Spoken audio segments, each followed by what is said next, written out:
அனைத்து பள்ளிக்கூடங்களிலும் மழைநீர் சேமிப்பு வசதி கட்டாயம் அமைக்க வேண்டும் என்று பள்ளி கல்வித்துறை அறிவுறுத்தியுள்ளது.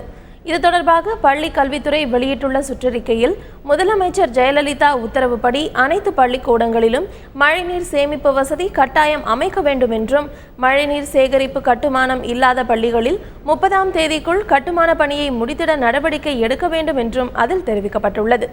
இந்த நிலையில் விழுப்புரம் மாவட்ட ஆட்சியர் அலுவலகத்தில் மழைநீர் சேமிப்பு குறித்த விழிப்புணர்வு கூட்டம் நடைபெற்றது. அப்போது பேசிய மாவட்ட ஆட்சியர் சம்பத், புதிதாக கட்டப்படும் வீடுகளில் மழைநீர் சேமிப்பு அமைப்பு இருந்தால் மட்டுமே அங்கீகாரம் வழங்கப்படும் என தெரிவித்தார்.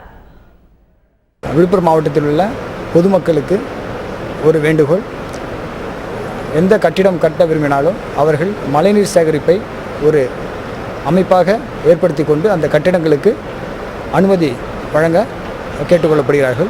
அனைத்து உள்ளாட்சி நிறுவனங்களும் மழைநீர் சேகரிப்பு வசதி செய்யப்பட்டாலே ஒழிய அவர்களுக்கு அங்கீகாரம் வழங்கப்பட மாட்டாது.